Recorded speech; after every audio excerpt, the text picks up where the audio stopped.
이 시간 저와 여러분에게 이 아침 아버지 하나님이 주시는 말씀은 신약 성경 에베소서 제4장 13절로 16절까지의 말씀입니다. 우리가 다 하나님의 아들을 믿는 것과 아는 일에 하나가 되어 온전한 사람을 이루어 그리스도의 장성한 분량이 충만한 데까지 이르리니, 이는 우리가 이제부터 어린아이가 되지 아니하여 사람의 속임수와 간사한 유혹에 빠져 온갖 교훈의 풍조에 밀려 요동하지 않게 하려 함이라. 오직 사랑 안에서 참된 것을 하여 범사에 그에게까지 자랄지라.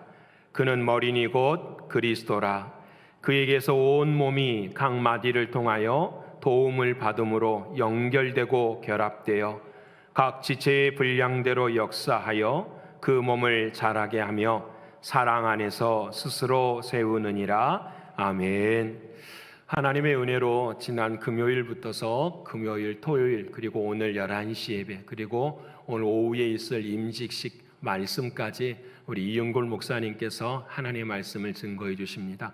오늘 또 오늘 본문의 말씀을 통하여서 직분자의 신앙의 성숙이라는 제목을 가지고 말씀 전하실 때에 귀한 은혜가 함께하기를 원합니다. 미국 사람들이 여행을 제일 좋아하는 나라가 코스타리카입니다. 중남미에 있는 코스타리카는 자연을 보호한 그런 나라입니다. 그곳에 가보면 모든 것이 아름답지만은 제일 아름다운 것은 나비입니다. 참 요즘 나비가 보기 힘든 때 그곳에 가보면은 여러 종류의 나비들이 있습니다. 그 아름다운 나비가 그냥 생기는 것이 아니고 애벌레에서 번데기 과정을 거쳐서 아름다운 나비가 되는 것입니다. 애벌레 30% 정도가 번데기가 되고 번데기에서 다시 30% 정도가 나비가 된다고 합니다.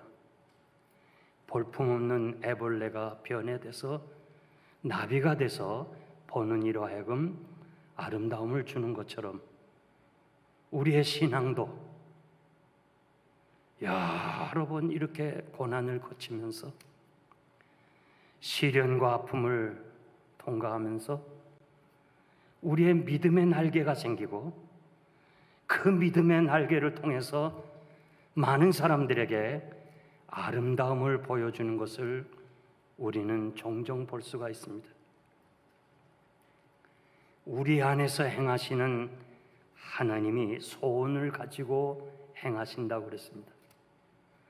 우리가 자녀들에게 너는 이런 사람이 되면 좋겠다고 소원을 가지고 교육시키고 양육하는 것처럼 하나님은 우리를 향해서 원하시는 뜻이 있기 때문에 우리로 하여금 하나님이 원하는 사람으로 만들어가기 위해서 우리의 삶에 업앤다운이 많아요.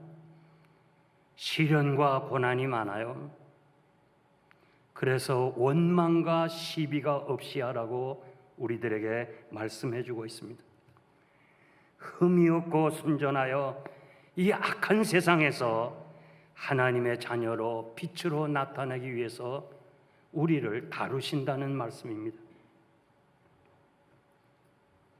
우리가 세상을 향하여 빛이 되고 어두움을 밝혀야 되고 소금이 되어서 부패해가는 죄악된 세상을 건강하게 만들어 가야 되는 사명이 있기 때문에 하나님께서 우리들에게 그 원하시는 사람으로 때로는 때려서라도 억지로라도 하나님의 사람으로 만들어가는 것을 볼 수 있습니다.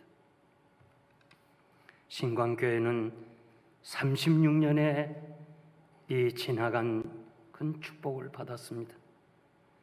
지난 36년 동안 이 지역에도 교회가 생겼다가 없어지는 교회가 있는데 또 교회들이 분쟁하는 교회들도 있는데 이 36년간 하나님께서 이렇게 아름다운 교회를 축복해 주시고 오늘 여기까지 오게 된 것은 전적으로 하나님의 은혜인 줄 믿습니다. 우리 아이들이 몸이 자라는 것을 성장이라고 합니다. 아이들의 인격이 나이에 걸맞게 말이나 행동을 보여주면 우리는 성숙이라는 말을 표현합니다. 성장은 외적이라면 성숙은 내적입니다. 사도 바울은 신앙의 그 성숙에 대해서 이렇게 말씀하는데, 나와 같이 모든 일에 모든 사람을 기쁘게 하여 자신의 유익을 구하지 말고 많은 사람에게 유익을 구하여 그들로 하여금 예수 믿고 하나님의 자녀가 되게 하라고 말씀하십니다. 여러분들의 삶을 통해서, 여러분의 성숙한 신앙인의 모습을 통해서 다른 사람들이 주님 앞으로 돌아온다는 거예요. 어느 날 한 가족이 교회를 등록했습니다. 그래서 저는 그분을 만나가지고 누가 전도했냐고 물었더니 전도한 사람은 없다는 거예요. 그러면 어떻게 영생교회를 알고 왔느냐 하니까, 이 교회에 장로님 한 분, 박종교 장로님이란 분이 계시는데 그분의 모습을 보고 너무 감동이 돼가지고 교회를 나왔다는 거예요. 이분이 필라델피아에서 도매업을 하시는데 그 많은 사람들이 관계하는데 어쩌면 저렇게도 선하고 아름다운가? 도대체 저분은 왜 저렇게 이민 생활을 저렇게 본이 되면서 자신을 희생하면서 사업을 경영하는가? 이게 궁금해서 자세히 살펴보고 물어보니까 교회 장로라는 얘기 듣고 찾아왔다는 거예요. 얼마나 감사한지 모르겠어요. 우리가 자녀를 키우면서 성숙한 자녀들이 있고 미성숙한 자녀들이 있어요. 성숙한 자녀들은 가정의 형편을 이해해요. 그리고 참을 줄도 알고 감당할 줄도 알고, 우리 부모님의 형편이 이러니까 내가 나가서 도와야 되겠다, 그런 성숙한 자녀가 있는가 하면, 미성숙한 자녀는 가정의 형편 잘 몰라요. 이해 안 해요. 부모의 그 어려운 현실을 받아들이지 않으려고 그래. 무조건 때를 써요. 이거 해달라 저거 해달라. 아마 여러분들이 경험한 거에 의하면 참 쟤는 언제 저렇게 철이 들어야 될까 그렇게 고민할 때도 있었을 거예요. 신앙도 마찬가지예요. 미성숙한 사람은 자꾸 하나님 앞에 그냥 달라고만 해요. 그저 성공하게 해달라, 축복해 해달라, 우리 아이가 좋은 대학에 들어가게 해달라. 전부 자기 중심에서 하나님 앞에 기도하는 사람, 아직도 미성숙한 사람. 성숙한 신자는 하나님, 나 같은 죄인을 하나님의 자녀로 불러주신 거 너무 감사합니다. 오늘 한날의 생명을 주신 하나님 감사드립니다. 내가 무엇을 해야 되겠습니까? 내가 이 교회를 위해서 무엇을 해야 하나님이 기뻐하시겠습니까? 자기보다는 하나님의 영광을 위해서 사는 그 성도는 신앙의 성숙한 성도입니다. 디모데전서 4장 15절에서 16절 보면, 이 모든 일에 전심전력하여 너의 성숙함을 모든 사람에게 나타나게 하라. 특별히 오늘 임직을 받으시는 여러분, 여러분의 그 신앙의 성숙, 임직 받기 전과 임직 받은 후에 그 변화, 그 아름다운 성화의 모습을 우리 모든 교인들이 알게 할 뿐만 아니라 나아가서 이 지역의 많은 사람들에게 우리의 아름다운 모습을 보여주어야 할 것입니다. 베드로후서 3장 18절 말씀 보면, 오직 우리 주 구주 예수 그리스도의 은혜와 저를 아는 지식에서 자라가라.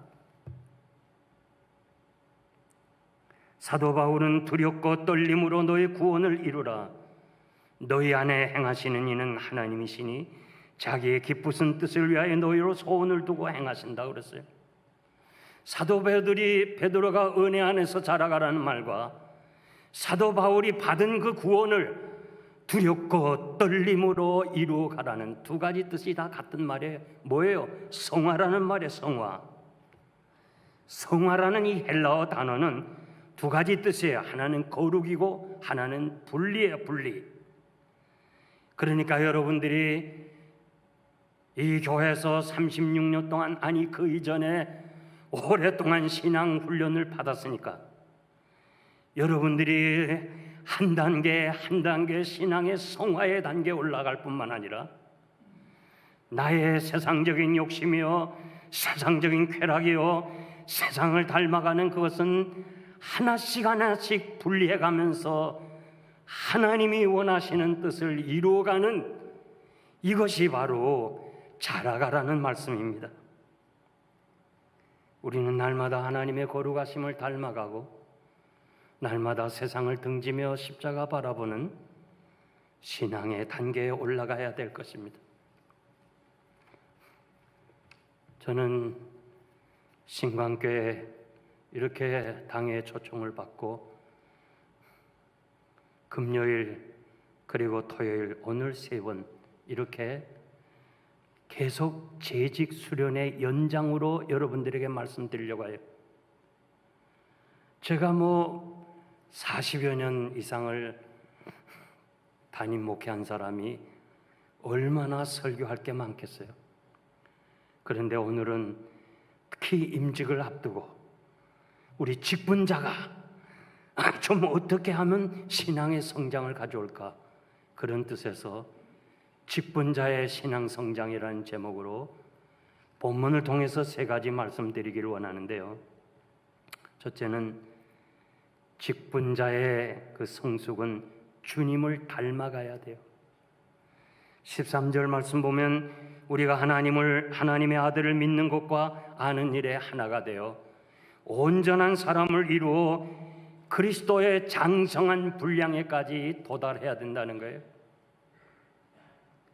우리는 주님을 믿는 신앙과 아는 것이 동시에 가져야 돼요. 이 믿는 것과 그리고 아는 지식은 동전의 양면성이에요. 한국 교회를 뒤돌아보면 믿음이 너무 강조됐어요. 그래서 기도원 운동을 통해서 교회가 부흥 성장했어요. 영성 운동을 통해서 교회가 성장했어요. 제가 신학교 다닐 때만 해도 제일 큰 교회가 충현교회와 영락교회인데 1000명에서 1200명 정도였어요. 그 시절에 10,000명, 20,000명, 50,000명, 60,000명은 상상할 수가 없었어요.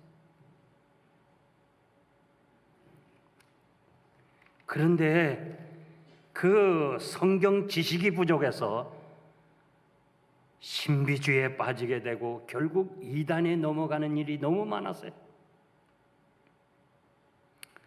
동시에 이 신앙, 성경 해석을 지식에 근거했고 이성에 호소하느라고 믿음으로 해석하지 아니하고 믿음으로 하나님의 역사를 보지 아니하고 자신이 친히 지성으로 이성으로 성경을 이해하고 얘기하려고 하니까 결국 자유주의에 빠지는 경향이 있었습니다. 중요한 것은 믿는 것과 아는 것이 하나가 되어야 된다. 우리 주님은 하늘에 계신 너희 아버지가 온전하신 같이 너희가 온전하라고 말씀합니다. 중생은 한 번이지만 성화는 계속되어야 되는 것입니다.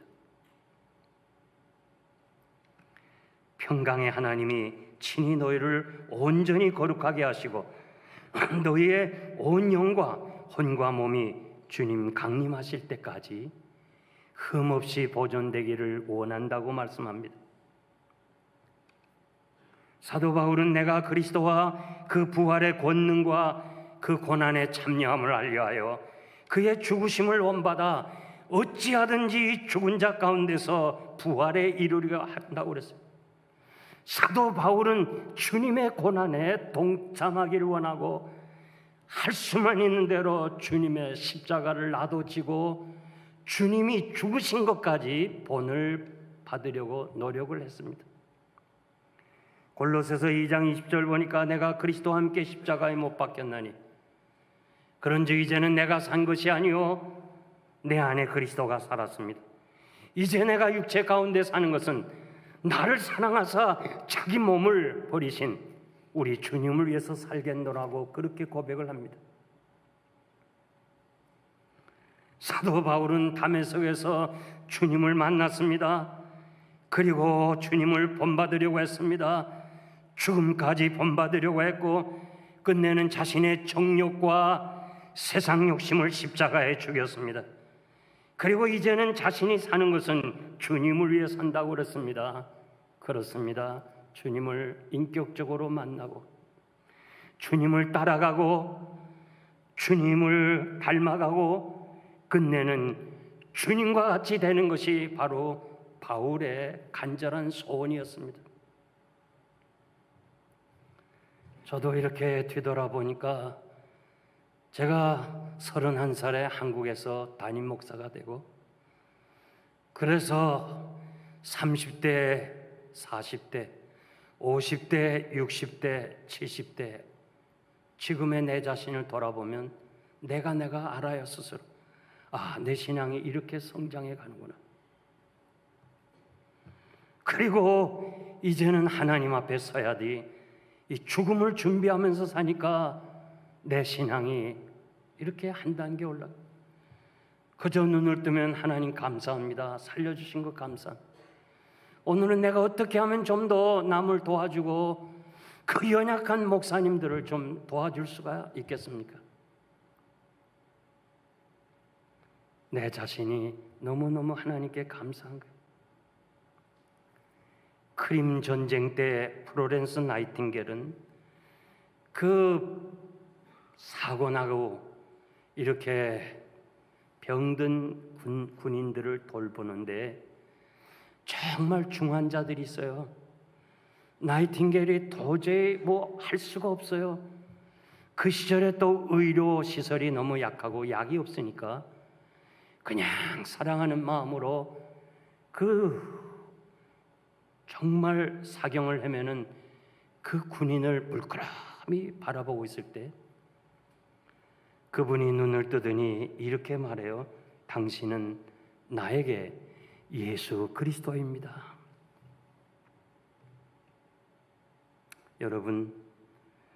여러분이 지금까지 신앙생활하면서 누군가가 여러분을 향해서 예수님처럼 보인다. 예수님 닮은 것 같은데 예수님처럼 살고 있구나. 당신은 작은 예수와 같아. 그런 말을 들어봤어요. 한번 심각하게 자기를 돌아봐요. 우리가 남은 생애가 얼마나 남았어요? 이제 하나님 앞에 설 준비가 돼 있고 또 신앙의 연륜, 모태의 신앙을 통해서 이제 60년, 70년이라는 신앙생활을 했는데 과연 내가 하나님 앞에 설 때 이 모습이 정말 하나님 앞에 부끄러움이 없을까? 제가 사할린에 부흥회를 간 적이 있습니다. 저를 통역하는 권사님이 집회가 끝난 후에 저에게 이렇게 말해요. 우리 시아버지는 작은 예수입니다. 그래. 나 처음 들었어요. 며느리가 시아버지를 작은 예수라고. 그래서 권사님, 그 시아버지가 어떻게 신앙생활했어요? 우리 시아버지는 저 진주 사람인데 어느 날 갑자기 일본 순사에 의해서 사할린으로 끌려왔어요. 저는 세계에 흩어진 우리 동포들 중에 제일 불쌍한 사람이 사할린의 동포예요. 그냥 가족하고 인사도 못하고 그냥 끌려서 사할린으로 와서 1000m가 되는 그 깊은 굴 속에 들어가서 석탄을 캐는 거예요. 그리고 돌아올 때는 정부에서 주는 배급량을 줘요. 매일처럼 준대요. 먹을 쌀, 그리고 생활비품, 비누나 치약, 생활비품 이렇게 일당을 받아와 가지고는 자기가 먹기도 힘든데, 자기가 쓰기도 부족한데, 우리 시아버지는 다른 사람은 그냥 그 굴 속에 들어가서 석탄을 깨고는 집에 오면 그냥 쓰러지는데, 우리 시아버지는 그냥 아픈 동포들을 찾아다니면서 그 정부에서 준 자기도 먹기 부족한 것을 나누어 주더라는 거예요. 일을 못했으니까 배급을 못 받잖아요. 그래서 이 며느리는, 우리 아버지는 바보다. 세상에 저런 바보가 어디 있나? 아무리 자기가 봐도 우리 시아버지는 바보야, 바보. 그런데 노태우 정부로 이렇게 화해하면서 신앙을 갖게 됐어요. 예수를 영접했어요. 말씀을 보면서요, 우리 시아버지는 작은 예수님이었구나. 예수 믿기 전에는 우리 시아버지는 바보라고 생각했는데, 예수 믿고 나서 보니까 우리 시아버지는 작은 예수님이었습니다. 저는 너무 감동이 돼서, 권사님, 그 시아버지를 한번 만날 수 없을까요? 그랬더니 우리 시아버지는 저 북한 땅으로 끌려갔습니다. 이제 화해 분위기가 되니까 시아버지가 피켓을 들었어요. 정부를 향하여 내 고향 진주로 보내주세요. 부모 형제가 있는 진주로 보내주세요 하면서 피켓을 들었으니, 이게 감정이 사나웠는지 소련 정부가 북한으로 강제로 보냈다는 거예요. 그러면 권사님은 어떻게 해서 안 갔습니까? 나는 공산당 선전원이었는데 너는 네가 선택하라. 네가 가족을 따라 북한으로 가든지 아니면 여기 살든지 네가 선택하라. 그래서 자기는 북한에 안 가고 여기 살게 됐다는 거예요. 여러분, 우리 작은 예수가 돼야 돼요. 정말 이제는 욕심을 내려놓고 내 중심보다는 정말 남들이 당신은 정말 예수님 같아, 이런 모습을 보임으로 인해서 여러분을 통해서 죽어가는 많은 사람들이 하나님 앞으로 돌아오는 구원 역사가 있기를 바랍니다.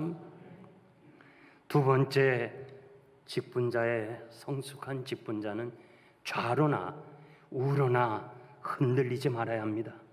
이는 너희가 이제부터 어린아이가 되지 아니하며 사람의 괴술과 간사한 유혹에 빠져서 모든 교훈의 풍조에 밀려 요동치 않게 하려 함이니라.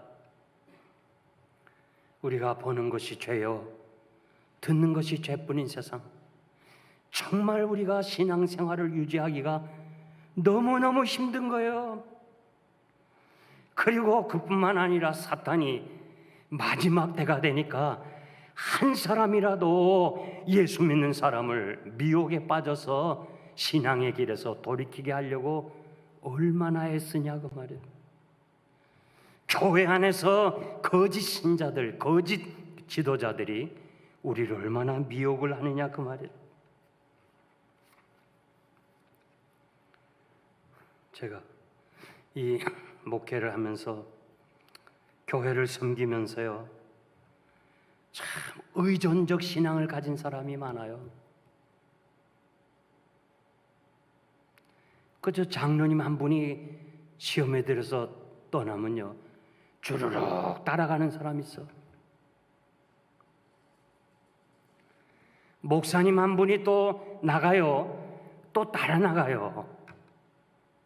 여러분, 내 신앙 내가 지켜야 돼요. 이제는 정말 하나님 앞에 나와의 관계예요. 누구 의지할 게 하나도 없대도요. 여러분 신앙은 여러분이 지켜야 돼요.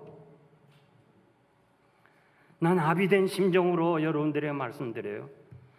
또 여러분들에게 말씀을 드릴 기회가 있을는지 없을는지 몰라서 정말 마지막 드리는 말씀으로 드리고 싶은데 누구 따라다니지 말아요.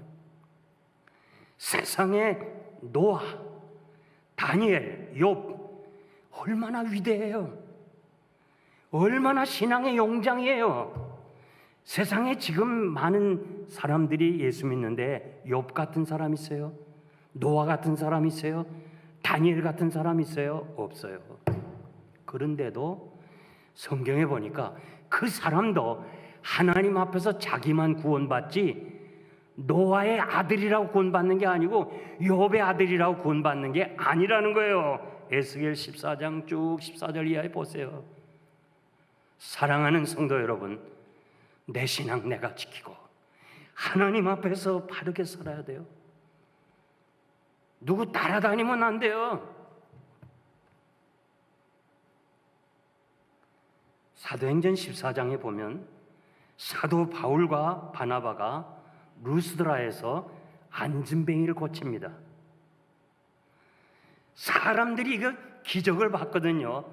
그래가지고 야 신이 인간의 몸을 입고 왔구나 하면서 막 제사를 지내려고 그래. 제사. 그럴 때 아니요 절대 아니요. 나는 하지 마세요. 그렇게 높이고 칭찬하고 신이라는 사람이 유대인들이 와서 계교를 꾸며가지고 저거 바울을 죽여야 된다, 저거 못됐다, 이렇게 말을 함으로 인해서 이 사람들이 글쎄 신이라고 얘기했던 사람들이 돌을 들어 때려 죽였어요. 예? 죽은 자는 성 안에 있으면 안 돼요. 시체는 부정하기 때문에 성 밖에 내버렸어요. 하나님의 은혜로 다시 산 거예요. 예? 이 사실을 체험한 사도 바울은 우리를 향해서 뭐라고 말해요? 절대 사람들의 칭찬과 비판 그런 데 좌우되지 말라는 거예요. 우리 어린아이들 봐요. 감정에 치우쳐서 이리저리 흔들리고 결심도 잘하고 변경도 잘하고 속임수에 넘어가는 거 얼마나 많아요. 자기의 작은 지식, 자기의 작은 경험, 자기가 뭐 안다고 하는 그것 때문에 얼마나 교회 안에서 자기가 제일 잘난 처럼 비판하고 정죄하고 그럴 때가 얼마나 많아요. 터널 뷰라는 말을 들어보셨어요? 터널 뷰. 우리말로 말하면 시야 협착증이라는데요. 우리가 자동차를 타고 가다 보면 이 터널을 지납니다. 터널을 지날 때 그 터널에서 보이는 세상이 있어요. 그것이 전부예요.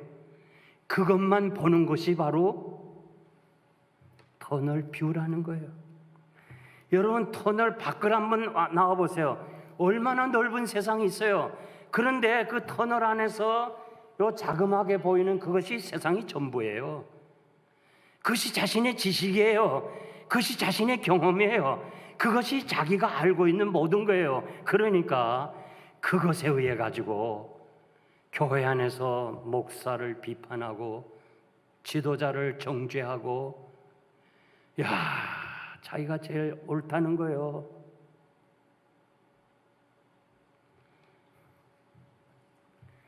이 이민교회에서요, 이 터널 뷰가 참 문제예요. 이 넓은 세상이 있는데 자기가 보고 있는 그것만이 제일이라는 거예요. 그래서 거기에 맞히질 않으면 말이야 막 정죄하고 교회 비판하고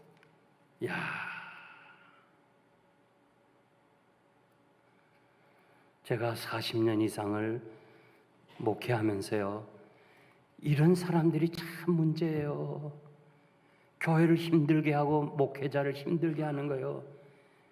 자기가 알고 있는 신앙, 자기가 경험한 그것이 전부예요. 바울이 뭐라고 그랬어요? 고린도 교회를 향해서 여러분 마음을 좀 넓히세요. 마음을 좀 넓히라는 거예요. 좀 넓힐 필요가 있어요. 내가 보는 세상이 전부가 아니고 그 얼마나 넓은 세상이 있어요. 난 여러분들이 시간 되면요 좀 대륙횡단하면 좋겠어요. 제가 대륙횡단을 2번 왕복하고 나서 느끼는 게 뭐예요? 은퇴하고 대륙횡단했거든요. 내가 사역할 때 심우할 때 이 대륙횡단했으면 더 좋은 목사가 될 텐데 그 한없이 넓은 이 대륙을 가면서요 한없이 내가 작아지고 좁아진 마음을 회개했어요. 좀 마음을 넓혀야 돼요. 아멘입니까? 아멘입니까? 꼭 아멘입니까? 물어야 돼요. 응? 좀 넓혀요. 참 제가 우리 교회가요 미국 교회 5년을 빌려보고 예배당을 건축했는데요. 미국 목사님들은 신방을 안 해요. 저 뒤에 서서 인사하는 것이 신방이에요. 제가 이렇게 보니까 한 분은 5분을 얘기하더라고. 그래도 다 서 있어. 자, 절대 안 가. 그냥 거기서 다 신방에 아들 어떻게 됐냐, 남편 어떻게 됐냐, 신방 다 해. 우리가 집에 가서 할 얘기 다 해. 5분에 안에. 그 다 기다려줘. 야, 근데요 한국 교회 성도들은 그러질 않아요. 뭐가 그렇게 바쁜지요. 예? 나 이 신광교회도 영생교회랑 마찬가지예요. 뭐가 그렇게 바쁘세요? 좀 줄을 서서 목사님하고 좀 인사도 하고 은혜 받았습니다. 어떻게 참 건강하세요? 좀 물으면서 좀 기다려주면 안 돼요? 우리 교인 중 한 사람이요 야채 장사를 해요. 그 사람을 손을 잡았어요. 내가 인사하느라 잡고 그 뒤에 있는 사람이 기업을 하는 사장이에요. 어떻게 이상하게 그 사람이 또 뒤로 이렇게 가네. 내가 손잡고 있는 그 순간을 못 기다려서 가요. 그래서 제가 손은 이 사람에게 잡고 안녕히 가세요 그랬어요. 안녕히 가세요. 그랬더니 이 손잡은 사람이 야채 장사가요 터널뷰, 자기가 생각하는 고정관념으로 목사는 돈밖에 모른다. 돈 많은 사장은 저렇게 눈을 맞추고 나 같은 야채 장사는 이렇게 무시한다면서 교회를 안 나오는 거예요. 그래서 제가 찾아갔어요. 집사님, 나 그런 목사 아닙니다. 나 그런 목사 아니에요. 나도 일찍이 아버지가 세상을 떠나고 중학교 1학년 때 등록금을 못 내서 대학을 하고 야간 공부하고 땅을 파면서 그 당시에는 일할 직장도 없어요. 그렇게 해서 고생하고 오늘 여기까지 왔는데 내가 하나님 앞에서 구별하거나 하면 나 벌 받을 사람이에요. 제발 아니라고 그냥 사정을 했어요. 막 무릎을 꿇고 사정을 했어요. 나 아닙니다. 나 돈 많은 사람 좋아하고 돈 없는 사람 싫어하는 거 아니에요. 그런데 이 사람의 터널뷰, 그것은 고칠 수가 없는 거예요. 결국은 교회를 떠나고 온 동네 다니면서 이용걸 목사는 돈밖에 모른다는 거예요. 자기 터널뷰예요. 지금은 이 사람이 세상을 떠났어요. 참 뒤돌아보면요 너무 마음이 아파요. 제가요 40년 목회하면서 그 수천 명의 교인들, 영생 장로교회에 왔다가 떠난 사람마도 1000명이 넘는데 그 일일이 그걸 다 어떻게 얘기하겠어.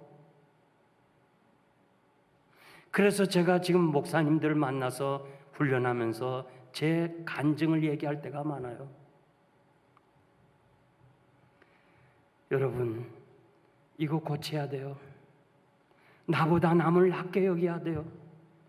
좀 여러분이 넓은 세상을 바라보고 좀 더 마음을 넓히고 누구든지 가슴에 안을 수 있어야 돼요.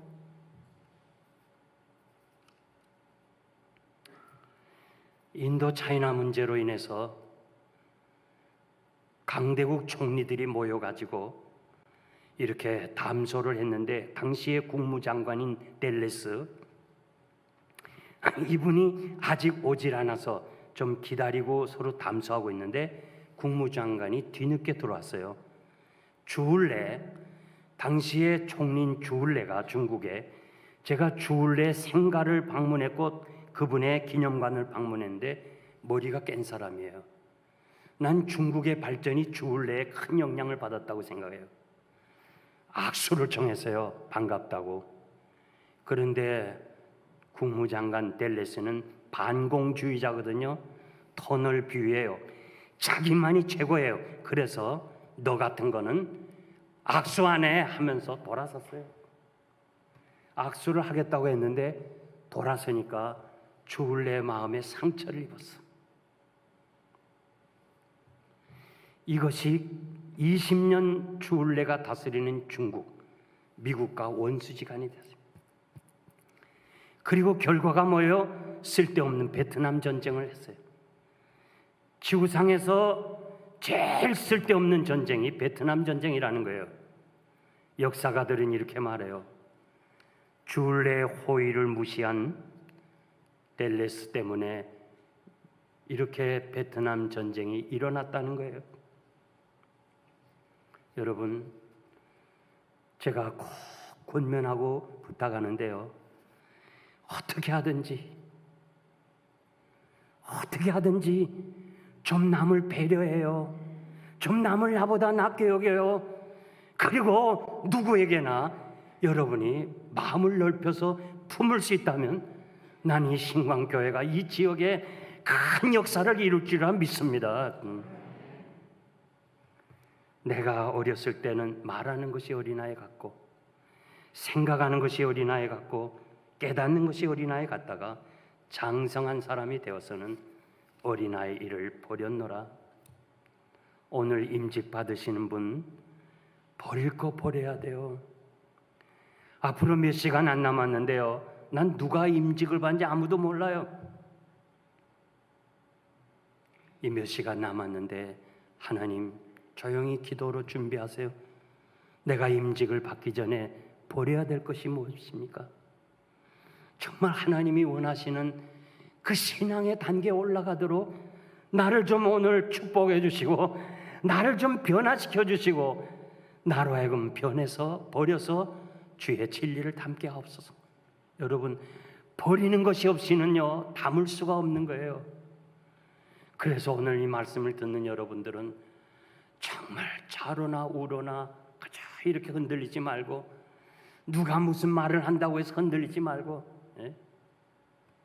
저는 장로님들을 세울 때요, 저희 교회가 70명이 넘었어요. 장로님 은퇴하신 분은.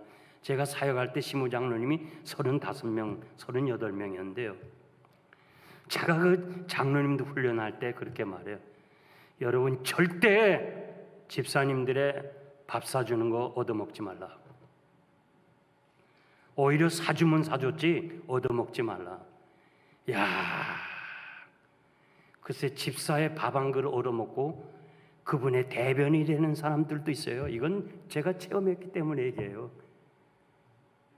밥 한 그릇 통해서 에서가 장자의 기업을 팔았다고 여러분 정죄하지 말아요. 오늘 가만 보면요, 밥 한 그릇 얻어먹고서는 글쎄 교인의 대변자가 된 지도자들이 너무 많아요. 그래서 당에서는 말이죠, 목사님의 목회 철학이 있는데도 그 아무것도 없고 그 평신도 얘기, 집사 얘기 듣고서는 당회를 힘들게 할 때가 너무 많아요. 임직 받으신 여러분, 누가 뭐라고 그래도 하나님이 세워주셨으니까 목사님을 중심으로 하나가 돼서 장로님, 안수집사님, 또 권사님들 하나가 돼가지고 하나님의 영광을 드러내면 놀라운 기적의 역사가 일어날 줄 믿습니다. 마지막으로 성숙한 직분자는 교회를 세우는 일을 해야 돼요. 16절 보니까 그에게서 온 몸이 각마디로 통하여 도움을 입음으로 연락하고 상합하여 각 지체의 분량대로 역사하여 그 몸을 자라게 하느니라. 사랑 안에서 서로 세우느니라. 우리 주님이 신광교회의 머리십니다. 그리고 여러분들은 다 지체예요. 우리 몸이 얼마나 지체가 많아요. 한 부분만 아파도 전체가 다 아파요. 여러분 손끝에 칼을 한번 베우면 여기가 아파요? 전체가 아파요? 전체가 아픈 거예요. 그게 지체의식이에요. 교회는요, 다양한 사람이 모였어요. 고향이 다르고 지식이 다르고 성격이 다르고 신앙 배경이 다르고 다 달라요. 이 다 다른 사람이 모여서 하나가 된다는 것이 얼마나 어려워요. 데살로니가전서 5장 14절 보니까 형제들아 너희를 권면하는데 교회 안에는 게으른 자들도 있고 마음이 약한 자들도 있고 힘이 없는 자들도 있고 쓸데없이 비판하고 문제를 일으키는 사람도 있으니까 오래 참으라. 하여간 교회 안에 이렇게 다양한 사람이 있으니까 우리가 서로 사랑하고 화목하고 그리고 품으라고 말씀하십니다. 성도가 뭐지요? 성도는 성자들이에요. 성자들. 복수예요. 성자. 여러분이 다 성자가 된 거예요. 왜 성자가 됐느냐? 예수님 그리스도의 십자가의 대속의 죽음으로 여러분들이 지은 죄, 지금 지은 죄, 앞으로 지을 죄까지 주님이 십자가에서 다 감당하셨어요. 그래서 우리를 성도라고 부르시는 거예요. 성자라고 여러분들 부르시는 거예요. 나 공로 없어요. 나 아무것도 없어요. 난 죄예요. 죄 중에 태어난 사람들이에요. 그러나 주님의 십자가의 공로로 여러분들이 성자가 되었어요. 옆에 지금 앉아있는 분들이 얼마나 귀중한 분이에요. 얼마나 소중한 분이에요. 저분을 위해서 주님이 십자가에서 죽으시고 구속하시고 우리와 같이 신앙생활 할 수 있는 지체의식을 만들었다 할 때 우리가 함부로 무시할 수 있어요? 우리가 함부로 정죄할 수 있어요? 여러분, 우리 다 하나가 돼야 돼요. 외톨이 신앙생활 하면 안 돼요. 오하이오 의과대학에서 재미있는 실험을 하나 했는데요. 의과 대학생 75명을 상대로 이 시험을 치를 때요. 시험을 치를 때 학생들이 스트레스를 많이 받는데요. 시험에 떨어지면 의과대학에 떨어질 수 있어요. 계속 공부를 못할 수 있어요. 그러니까 어떻게든지 시험에 통과해야 되니까 막 스트레스를 많이 받는데요. 그래서 그때 조사해 보니까 피검사 다 해보니까 30%가 이 우리 몸에서 있는 백혈구는 이 균과 싸우는 군대와 마찬가지인데 백혈구가 30% 줄었다는 거예요. 또 어떤 학생은요 그냥 공부밖에 모르는데 누구하고 얘기도 안 돼. 그저 집에 오면 학교 오면 강의실에 있다가 끝나면 도서관에 가고 언제나 혼자 전혀 교제가 없대요. 그런 사람들을 모아서 또 한번 조사 피검사해 보니까 역시 이 사람들도 30%가 백혈구가 줄었대요. 그러면서 이 교수팀이 얘기하는 것이 스트레스 받는 거나 고독한 거는 다 똑같다는 거예요. 스트레스만이 병 나는 거 아니에요. 고독도 병 나요. 자, 이거 정말 중요한데 그냥 지나가면 또 잊어버릴 거예요. 양옆 사람에게 스트레스 받지 마세요. 시작. 스트레스 받지 마세요. 그 다음에 또 하나 인사해야 돼. 정말 아주 중심의 인사. 고독하게 살지 마세요. 시작.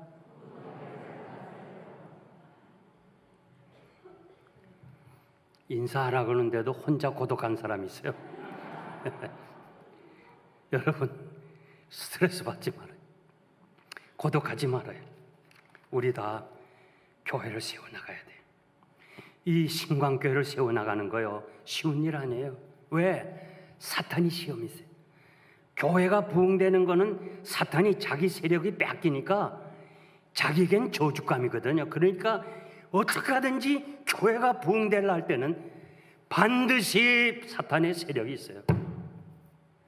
반드시 이 교회를 헐어버리는 사탄의 세력이 있기 때문에 우리가 힘써 교회를 세워야 돼. 사도 바울이 뭐라고 그랬어요? 내가 교회를 세우기 위해서 받는 괴로움을 기뻐하고 몸된 교회를 위해서 내 육체의 일부러 고난을 채우겠습니다. 주님이 십자가에 걸리신 보혈로 세운 이 교회가 세워지기 위해서 나도 일부러 고난의 길을 가겠습니다. 이런 각오가 아니면 이 교회를 세울 수가 없는 거예요. 나는요, 이 신광교회를 이렇게 며칠 봤잖아요. 우선 목사님이 참 훌륭해요. 이 젊은 목사님이요, 제가 뭐 수백 교회를 가봤잖아요. 그런데 어른을 잘 섬기려고 그래요. 저를. 야, I like you. 정말 좋은 목사님이에요. 그래서 여러분들이 목사님을 중심해서 특히 오늘 임직 받으신 여러분들이 직분자가 하나가 되면요, 난 이 신광교회가 이 뉴욕 지역에서 크게 부흥될 것을 봤어요. 봤습니다. 난 여러분, 제가 목회에 40한 5, 6년 담임했기 때문에요, 벌써 가보면 알아요. 나도 알아요. 그리고 이게 하도 목회는 사람을 다뤘기 때문에 수천 명을 다뤘기 때문에요, 얼굴만 봐도 알아요. 속을 다 알아. 나 지금도 얘기하라면 할 수 있지만 시험 들까 봐 못해요. 다 알아요. 그런데 여기 장로님부터 시작해가지고 정말 교인들의 참 아름다운 모습이 있어요. 이 팬데믹 시대에 이렇게 열심히 나와서 참 예배를 드리고, 제가 섬겼던 영생교회는 아직도 한 800~900명밖에 안 모여요. 60%밖에는 안 나온대요. 그런데 이 교회가 이렇게 1부, 2부 그리고 재직 수련회에 참석한 거 보니까 이제 하나, 여러분들이 전부 다 한 마음 한 뜻이 돼서 이 신광교회를 세워나가면 놀라운 기적의 역사가 일어나요. 그 부흥된 다음에 내 얘기 기억하고 다시 나를 불러줘요. 아멘 한 사람만 복 받으세요. 어느 시골 학교가요, 거기에 음악, 성악, 기악을 전공한 선생님이 오셔서 이 아이들이 할 게 없잖아요.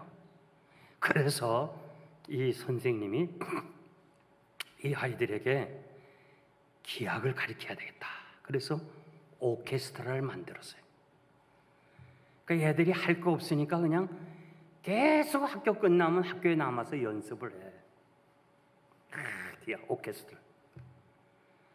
이 교장 선생님이 깜짝 놀랐어. 이야, 우리 학교가 이렇게 오케스트라가 있다니. 이 학교뿐만 아니라 그 면 소재지에서 국민학교에서 오케스트라가 있는 건 이 학교밖에 없어. 작은 시골 학교가. 근데 이 교장 선생님이 막 자랑하고 싶거든요. 야, 이거 굉장하구나 하면서 이 음악을 가리키는 담임 선생님하고는 얘기도 안 하고 일방적으로 신문 광고를 했어. 우리 국민학교 초등학교에서 오케스트라 발표합니다 하면서 면장과 뭐 이장과 그리고 주변의 학교들을 전부 모아서 교장 선생님이 한번 이때 자기 좀 세우려고 그렇게 했어. 그러니까 이 음악을 가르치는 담임이 교장 선생님, 아직도 우리 아이들은 발표할 단계가 아닙니다. 어떻게 하지요? 아, 그거 일 없어, 괜찮아. 여기 동네 사람들은 몰라. 잘하는지 못하는지 몰라. 그냥 소리만 내면 돼. 걱정하지 말고 해. 내가 사람 모으는 건 다 모을게. 아, 이런단 말이에요. 또 광고도 냈단 말이에요. 막 사방에서 전화 오지요. 그 열심히 가르치려도 배우지도 않고 시간도 많지 않으니까 애들이 안 되는 거예요. 그래서 연주하기 전날 이 선생님이 이렇게 말해. 얘들아, 만약에 자신이 없으면 소리 내지 마. 그냥 악기 입만 대고 있어. 그냥 바이올린 요것만 대고 있어.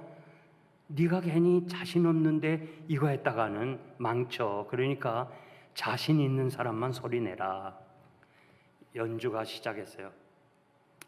애들이 막 흥분하고 있는데 담임 선생님이 그랬거든요. 자신 없는 사람은 소리 내지 말라. 그래서 시작하고 나오는데 아무도 소리를 안 내. 아무도 안 내. 다 자신이 없는 거야. 그래서 그 연주는 그날 망쳤다는 그런 글을 읽어봤어요. 여러분, 우리가 이 교회를 섬기는 데 있어서요, 우리 다 같이 하나가 돼야 돼요. 적은 힘이지만 다 모아야 돼요. 그래야 교회가 부흥되는 거예요. 교회 보니까요, 참 몇 사람만 그렇게 애를 써요. 제가 섬겼던 교인들 수천 명이 되는데요, 교회에서 봉사하고 섬긴 사람은 한 200명밖에 안 돼요.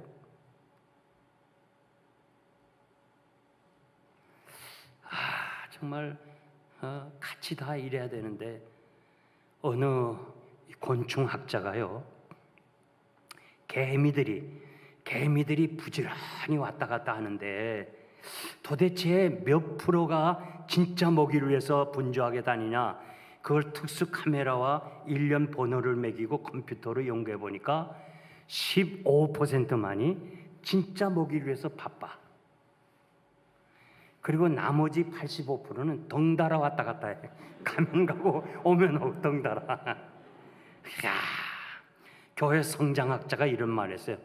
교인들이요, 80%는 잠잔대요. 잠을 잔대. 일 절대 안 한대.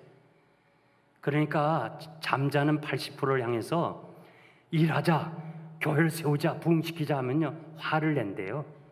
여러분, 그냥 잠자는 사람이 일어나라 뭐 하자면 화내잖아요. 야, 15%, 20%만 교회를 위해서 일한다는 거예요. 난 여러분, 오늘 이 자리에 오신 여러분, 우리 다 함께 일해요. 부족하지만 여러분 한 사람 한 사람이 하나님이 원하시는 거예요. 이 교회를 세우는데 여러분들의 한 사람 한 사람이 힘을 내야 돼요. 같이 힘을 합쳐요. 나도 교회 성장을 위해서 한번 부족하지만 힘을 보태겠습니다. 한번 손 들어봐요. 우리 하나님 다 보시는데 한번 손 들어요. 나도 같이 이 교회를 위해서 일해보겠습니다. 자, 손 드는 것도 힘들어요. 손 드는 거 힘들어요. 여러분, 손든 여러분, 우리 하나님이 다 보셨으니까 이제 여러분들이 합심해서 교회를 세워나가시기를 바랍니다. 이제 제가 결론을 말씀드리는데요, 독일의 어느 마을에 유대인이 살았어요. 아들에게 율법을 가리키고 안식일을 가리키고 십계명 또 그리고 열심히 이렇게 11조도 가리켰어요. 그래서 아들의 마음에 유대인 신앙을 어떻게 하든지 이어받았어요. 근데 이 아버지가 이 아들이 10살 되던 해에 그 작은 마을을 떠나서 큰 도시로 나왔어요. 그러면서 그 지역의 큰 루터교, 개신교 루터교로 교회를 데려가는 거예요.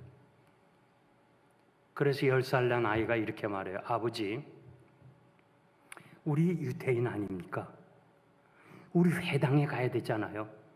아버지가 오늘까지 그렇게 가르치지 않았어요. 그러면서 우리 회당에 가야지 교회 가면 됩니까? 잔소리하지 마. 내가 지금 가게를 하는데 우리 가게에 이 큰 교회에 등록을 하고 그 교회에서 사람들이 와서 우리 사업이 잘 돼야 돼. 딴소리 하지 마. 응? 야, 교회가 크니까요. 영생교회가 자기 비즈니스 때문에 교회 등록한 사람도 있었어요. 아마 지나가니까 다 얘기하지 뭐. 심호할 땐 또 이런 말도 못해요. 시험 들까 봐. 그냥 영생교회가 뭐 장사 잘 되고 큰 교회 그렇게 나는 사람들도 있어요. 그 아들의 마음속에 실망하는 거예요. 그러면서 아버지에 대한 존경심이 사라진 거예요. 그리고 얘가 어른이 되고 청년이 되고 영국으로 유학을 떠나요. 거기서 그는 헤겔 철학을 연구했어요. 헤겔 철학을 연구하면서 자기 사상을 잘 정리해가지고 법철학 비판이라는 아주 유명한 책을 만들었어요. 공산당의 경전과 같은 게. 거기 책의 내용은 딱 세 가지예요. 첫째, 하나님이 없다. 왜? 우리 아버지 보니까 없다는 거예요. 둘째는 인간은 양심도 없다는 거예요. 어떻게 양심이 있으면 회당에서 교회로 가나 이거예요. 세 번째, 종교는 아편이다.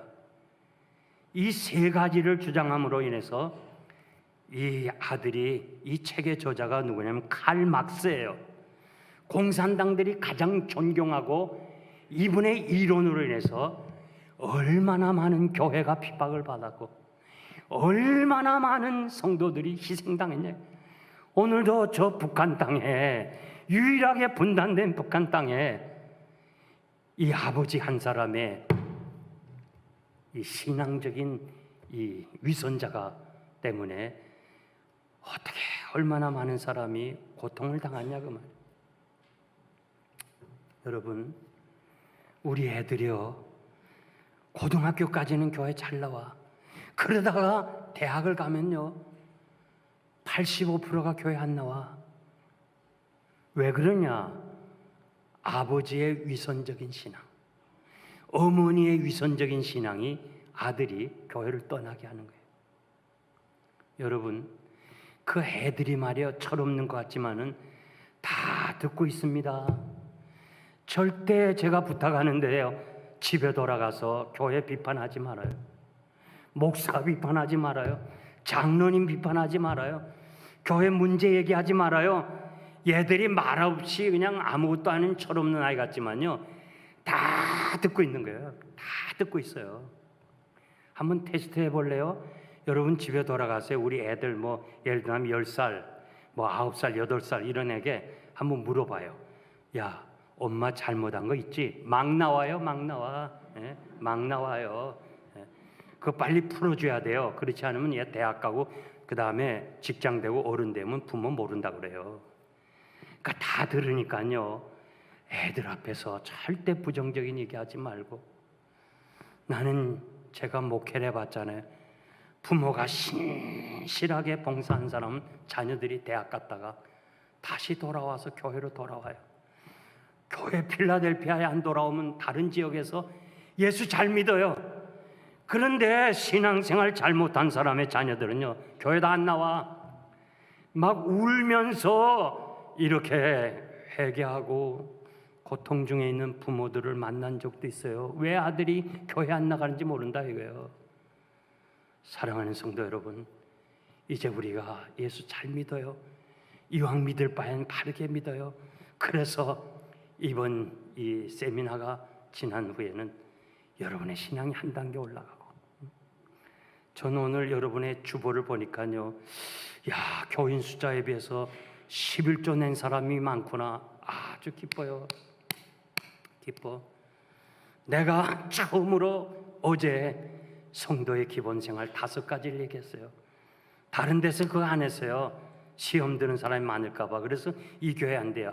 오늘 보니까 11조 명단이 대단해요. 여러분들이 적은 11조를 낸다 할지라도 하나님이 그것을 축복해서 여러분의 가정과 자녀들이 복을 받을 줄 믿습니다. 그래서 이 세미나가 지나고 나서 여러분의 신앙이 한 단계 올라가고, 오늘 직분을 맡은 여러분들이 한 단계 신앙이 올라가서 이 신광교회가 오늘 이렇게 어두워가는 뉴욕을 빛이 돼서 밝혀주시고 점진적으로 이렇게 부패해가는 교회와 사회를 위해서 소금의 역할을 다하는 귀한 축복받은 교회가 되기를 주의 이름으로 축복합니다. 축복합니다. 하나님 아버지 감사합니다. 이 부족한 거 정말 입술이 둔하고 지식이 부족하고 이제 나의 남은 날이 얼마나 남았는지 모르지만은 이 귀한 강단에 허락해 주셔서 종이 지나온 날을 베푸신 은혜를 전했는데 아무쪼록 우리 신강교회 강 목사님을 중심으로 세움을 받은 모든 직분자들 다 한마음 한뜻이 돼서 주여 좌로나 우로나 치우치지 않고 교회를 세워가는, 그래서 이 지역의 가장 아름다운 교회로 성장시켜 주시옵소서. 예수님의 이름으로 감사하며 기도하옵나이다. 아멘.